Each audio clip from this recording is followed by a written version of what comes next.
Salut les résistantes, salut les résistants, c'est Matt et je suis heureux de vous laisser ce message pour booster un petit peu votre foi aujourd'hui. J'aimerais commencer en vous posant une question. Connaissez-vous l'ordre ou le commandement que Dieu nous ait laissé le plus souvent dans sa parole? Allez, je vous aide. Ne crains pas. Ça, c'est le commandement qu'on retrouve le plus souvent. Et chaque jour, on peut se dire, je n'ai rien à craindre. Dieu est avec moi, Dieu est à mes côtés. Et ça, c'est tellement bon de pouvoir se le dire chaque jour. Et puis, il y a celui qui vient juste après qui est, celui-là que j'aime particulièrement. Vous êtes prêts? C'est chante. Chante. Chante avec un gros point d'exclamation. Chante. Oui, c'est tellement bon de chanter. Et pas uniquement de chanter quand tout va bien ou quand il fait beau. Ou le dimanche matin quand on en a envie. Ou qu'on a les musiciens qu'on préfère et ceux qui font les chants qu'on aime. Non, non, non. Chante en toutes circonstances. Pourquoi? Parce que le chant a une portée bien plus grande que tu ne peux l'imaginer.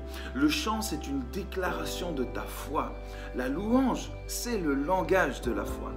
Et il faut apprendre et il faut progresser dans la déclaration.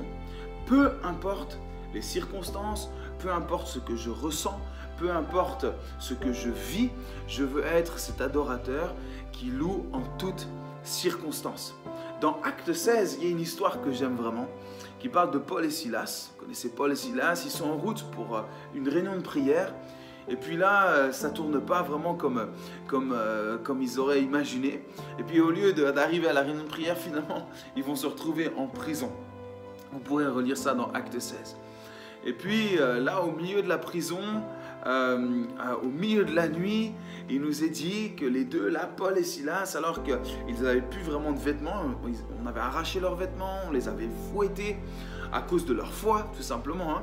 Et puis là, alors qu'ils avaient des plaies, alors que peut-être on se dirait, mais le moral est à zéro, et comment ça, on va à une réunion de prière, et finalement on se retrouve en prison. Seigneur, pourquoi et tous ces pourquoi qu'on peut se poser, je dirais, naturellement. Eux ont changé les pourquoi en louange. Eux ont changé les circonstances en adoration. Et qu'est-ce qu'ils ont fait au milieu de la nuit, nous est dit? Ils ont commencé à chanter. Et pas juste à chuchoter. Mais ils ont chanté tellement fort, il nous est dit, que tous les prisonniers de la prison pouvaient les entendre. Ils ont proclamé leur foi. Et ce que j'aime dans ce texte, c'est qu'ils n'ont pas prié pour sortir de la prison. Ils ont commencé à dire merci là où ils étaient. Et je crois que si tu commences à dire merci là où tu te trouves, des portes de prison, là où peut-être même tu te trouves, la circonstance dans laquelle tu es, va changer, va s'ouvrir. Dieu est capable de tout, ne crains pas. Mais ce qu'il te demande, c'est que tu puisses élever la voix, élever ta foi en louange. Et cela va changer, libérer l'atmosphère là où tu te trouves. Et c'est ça qui est extraordinaire. Est-ce que tu es simplement un monument?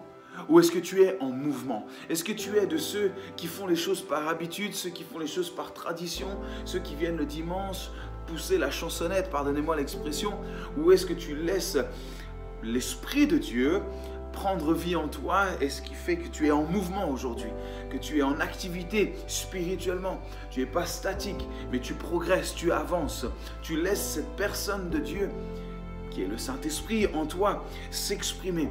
Et si tu le laisses s'exprimer, attends-toi à ce que des prisons s'ouvrent, attends-toi à voir l'extraordinaire de Dieu. Attends-toi à ce que ta bouche s'ouvre pour chanter. Le chant n'est pas simplement quelque chose que nous faisons le dimanche, mais c'est quelque chose que nous devons faire chaque jour. Comme les oiseaux que tu entends chanter, tu es aussi appelé à chanter, à remercier ton Créateur, à changer l'atmosphère dans laquelle tu te trouves par le son de ta foi.